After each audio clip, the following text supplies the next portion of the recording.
चलिए साथियों, नमस्कार। मेरा नाम अर्जुन है और इस वक्त मेरी मौजूदगी जौनपुर मुख्यालय से लगभग 8 किलोमीटर दूर कबीरुद्दीनपुर में है। और ये गांव आज से लगभग 6 महीने पहले एक बार चर्चा में आया। हृदय विदारक एक घटना हुई। अनुराग यादव नाम के एक नौनिहाल की जो ताइक्वांडो का एक मशहूर खिलाड़ी था और कुछ ही समयों में, कुछ ही लम्हों में वो देश विदेश में नाम ऊंचा कर रहा था। लेकिन एक दुखदाई घटना हुई। गर्दन उस अनुराग की कलम कर दी जाती है। और निश्चित तौर पर घटना के बीते आज 6 महीने से ज्यादा का समय बीता। लगातार जो आरोपित थे वो लगातार छूटते चले जा रहे हैं। एक निरीह पिता, एक बेबस पिता इंसाफ की गुहार लगा रहा है। वो कचहरी के चक्कर काट रहा है, वकीलों के पीछे जा रहा है, एसडीएम साहब से हाथ जोड़ रहा है, लेकिन अब तक उस परिवार को न्याय नहीं मिला। अनुराग के बेबस और लाचार पिताजी मेरे साथ हैं।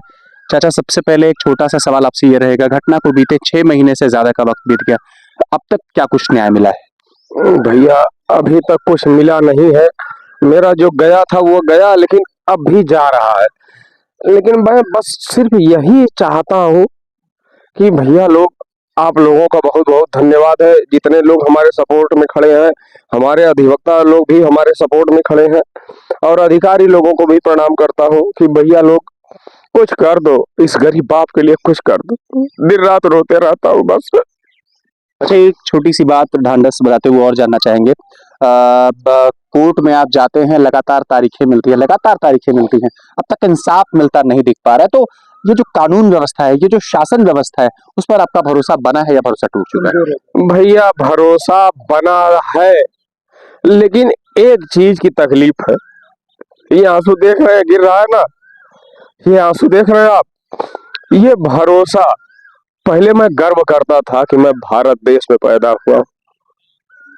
धन्यास्तुते भारत भूमि भागे। लेकिन अब मुझे पछतावा हो रहा है कि इसी देश में अब कौन सा प्रमाण दूं। मेरे बच्चे का गर्दन अलग हो गया यार, मैं प्रमाण कौन सा दूं? और मुझे धक्का खाना पड़ रहा है, मैं कचहरी दौड़ रहा हूं। क्यों? हमारे इस क्यों का कोई जवाब दे दे। अच्छा, एक एक बात और, जैसे जो आरोपी थे लालता के राजेश, राजकुमार और जितने भी एक 4-5 आरोपी बनाए गए थे, उसमें 3 आरोपी अब तक छूट चुके हैं। तो ये छूटते कैसे जा रहे हैं, समझ में नहीं आ रहा है। मतलब ये चल क्या रहा है, उसको किस तरह देखते हैं? भैया माननीय न्यायालय को भी मैं प्रणाम करता हूँ। मैं कुछ नहीं कहूंगा, गरीब आदमी हूँ, कुछ कहूंगा तो मारा जाऊंगा, इसलिए मैं किसी को कुछ नहीं कहूंगा। भैया किसी को कुछ नहीं कहूंगा। आप बताइए, अब कौन सा प्रमाण दूं? अपने बच्चे का कटा हुआ सर लेके टहलूं मैं? हीरो जैसा मेरा बेटा था यार, मैं देश के लिए पाल रहा था। मेरी बच्ची थी, स्टेट लेवल चैंपियन है, लेकिन क्यों पसीना बहाऊं, क्यों खून बहाऊं? मैं क्यों कर्जा लेके इन लोगों को इतना लेवल पे पहुंचाऊं इस देश के लिए, जिस देश में मुझे न्याय नहीं मिल रहा? मेरा बेटा मर गया भैया, इस देश के लिए मैं क्यों खिलाड़ी तैयार करूं? नहीं करूंगा। अब कुछ नहीं, रहने दो। रहेंगे, खाएंगे, जिएंगे, चाहे जैसे रहेंगे, कुछ नहीं करना। अच्छा, अब तक चाचा आपकी ये लड़ाई बहुत लंबी है और निश्चित रूप से मैं ये भरोसा दिलाता हूं जो भारत की न्याय व्यवस्था उसमें न्याय मिलेगा। लेकिन 2 लोगों का बड़ा योगदान रहा है। एक तो कचहरी के वकील हैं और मैं इंडिपेंडेंट तमाम ऐसे पत्रकार हैं जो अब तक इस लड़ाई में आपके साथ मजबूती से कंधे से कंधा मिला करके खड़े हैं। उन्हें इस पूरी की पूरी लड़ाई में आप किस तरह देखते हैं? जी भैया, बहुत बहुत धन्यवाद है सबको।